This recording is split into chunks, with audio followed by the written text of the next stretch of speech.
The gavel didn't just sound like a judgment. To Grant, it sounded like the starting pistol for the rest of his life. He adjusted his silk tie, watching the woman he'd promised to love forever sign away her dignity on a dotted line.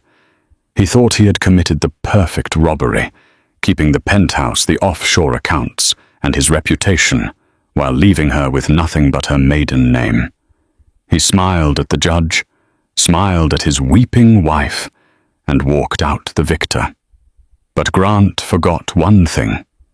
In a game of chess, you don't celebrate taking a pawn when the queen's father owns the board. He was about to learn that some victories are just expensive funerals. The fluorescent lights of the Manhattan civil courtroom buzzed with a low, irritating hum that usually drove Grant Harrington insane. Today, however, it sounded like a choir of angels. He sat at the mahogany defense table, leaning back in a chair that cost more than most people's cars, watching the proceedings with the predatory calm of a shark circling a wounded seal. Across the aisle sat Victoria. She looked smaller today, diminished.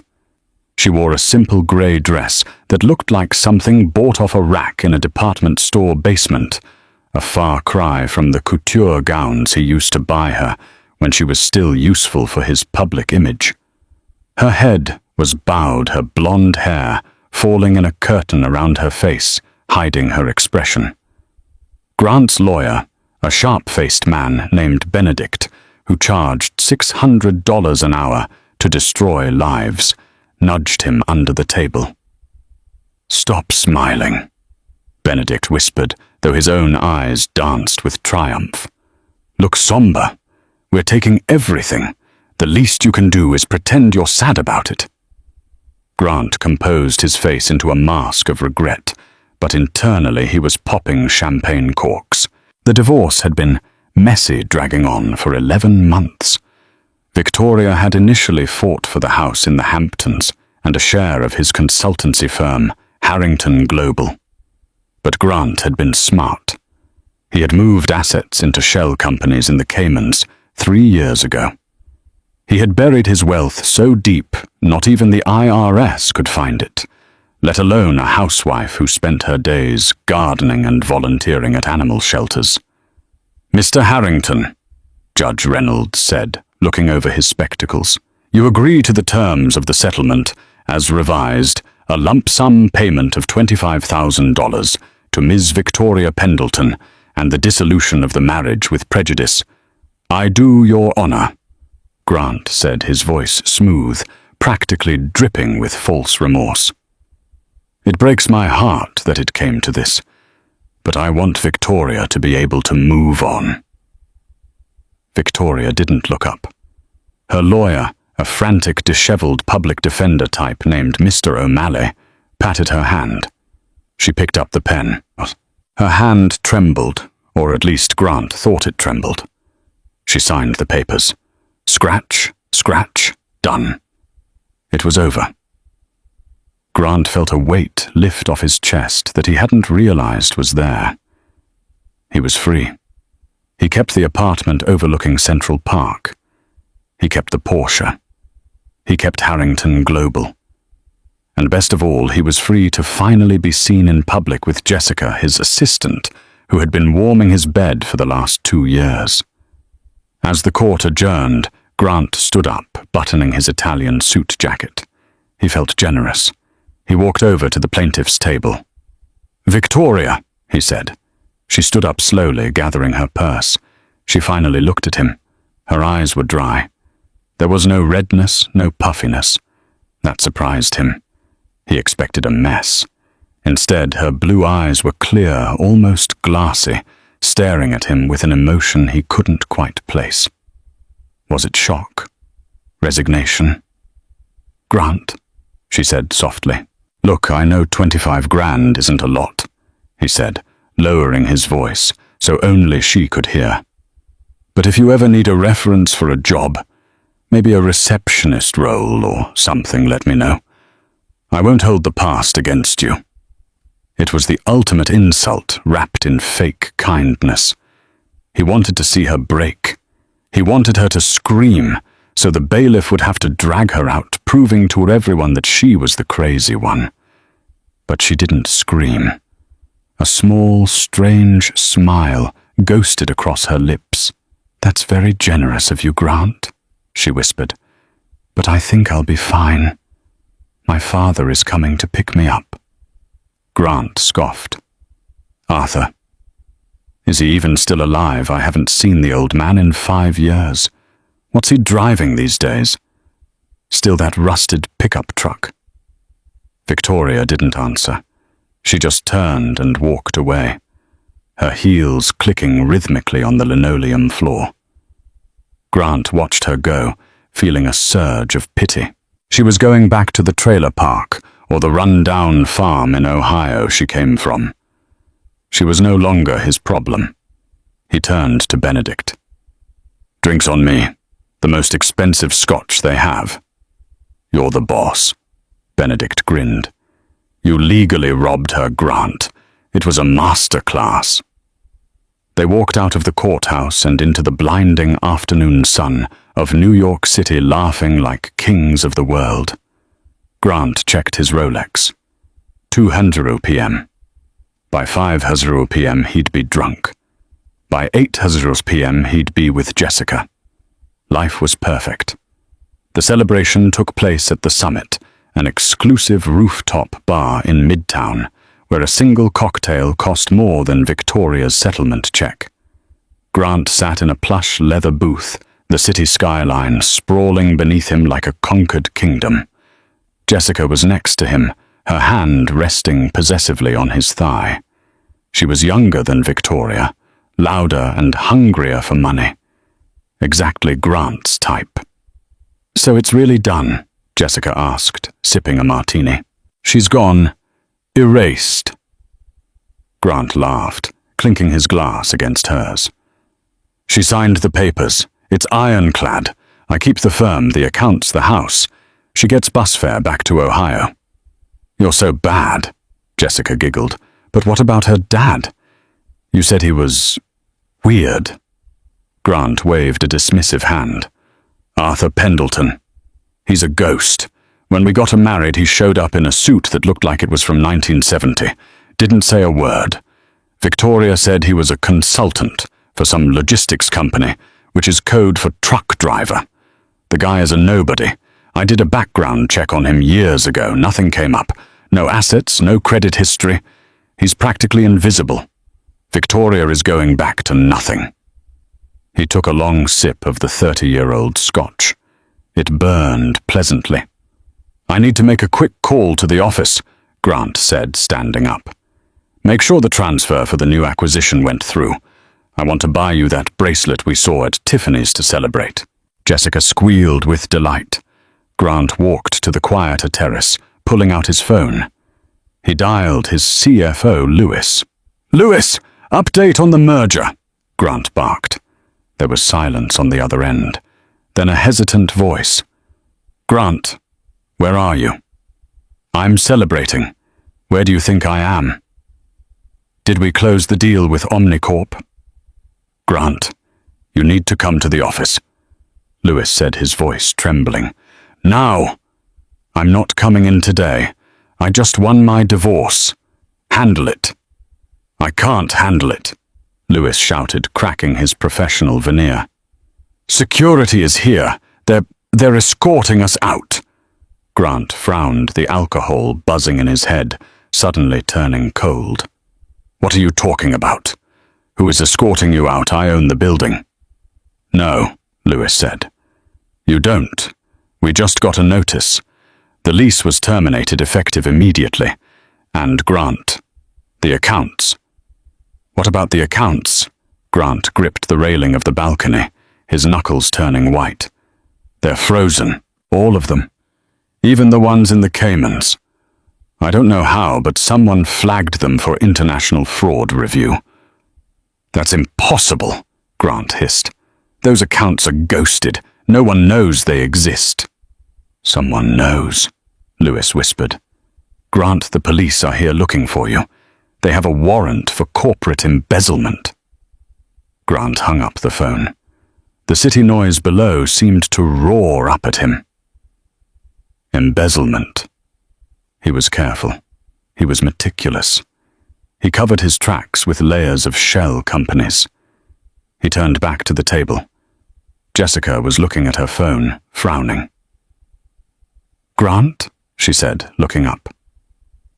"My credit card just got declined for the second round of drinks. And why is your picture on the news?" Grant looked up at the massive TV screen above the bar. The headline scrolled in bold red letters. "Harrington Global CEO wanted for massive fraud scheme." "We have to go," Grant said, grabbing Jessica's arm. "Get off me," she snapped, pulling away. She looked at the screen, then at him. The hunger for money in her eyes was replaced by self-preservation. "You're wanted. You said you were untouchable." "It's a mistake, a glitch. I'm not going to jail for you," she said, grabbing her purse and bolting toward the elevator. Grant stood alone in the middle of the rooftop bar, the wind whipping his tie. The waitstaff were whispering. The manager was on the phone, looking directly at him. Panic, cold and sharp, pierced his chest. He needed to get to his safe. He had emergency cash and a second passport in the penthouse. He ran for the stairs, skipping the elevator to avoid the cameras. He had to get home. He had to regroup. He had to figure out who leaked the Cayman accounts. Only 2 people knew about those, him and Benedict. Benedict. Grant pulled his phone out as he ran down the fire escape, dialing his lawyer. It went straight to voicemail. Grant didn't take a taxi. He couldn't risk the paper trail or being recognized. He took the subway, sweating in his $5,000 suit, surrounded by the very people he usually looked down upon. He kept his head down, paranoia eating at him. Every siren made him jump. He reached his building on the Upper East Side, a fortress of glass and steel. He approached the doorman, a man named Henry. He'd tipped generously for years to keep his secrets. "Henry, opened the side door," Grant muttered, keeping his head low. Henry stood in front of the glass doors, arms crossed. He didn't move. "Henry, did you hear me?" "I can't let you in, Mr. Harrington." Henry said, his face impassive. "What do you mean you can't let me in?" "I own the penthouse." "Not as of an hour ago," Henry said. "Building management received a foreclosure notice, and the locks have been changed. Also, the police are upstairs executing a search warrant." "Foreclosure! I paid for that apartment in cash," Grant shouted, drawing stares from passers-by. "Who is doing this?" "I believe the new owner left an envelope for you," Henry said. He reached into his podium and pulled out a thick, cream-colored envelope. It was sealed with red wax. Grant snatched it. He tore it open with shaking hands. Inside was a single piece of heavy cardstock. It wasn't a legal notice. It wasn't a police warrant. It was a note handwritten in elegant old-fashioned cursive.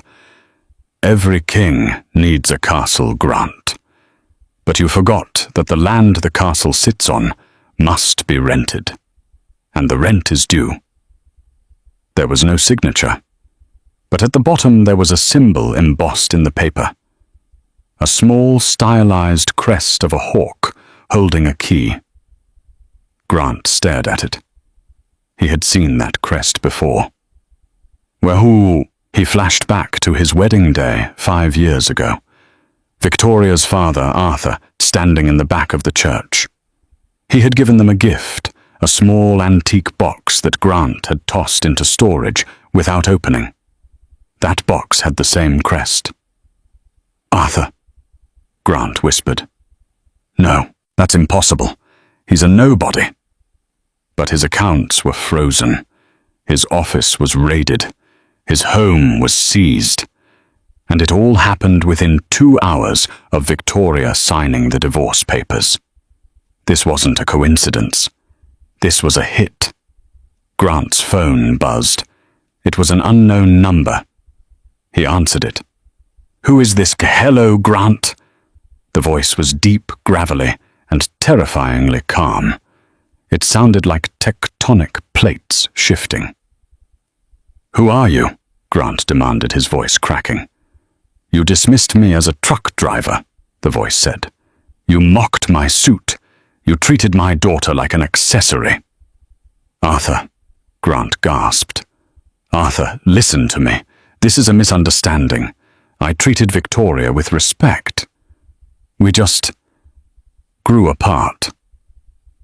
I have the transcripts of your texts to your mistress, Grant, Arthur said calmly. I have the logs of your shell companies. I have the recordings of you bragging to your lawyer about hiding assets.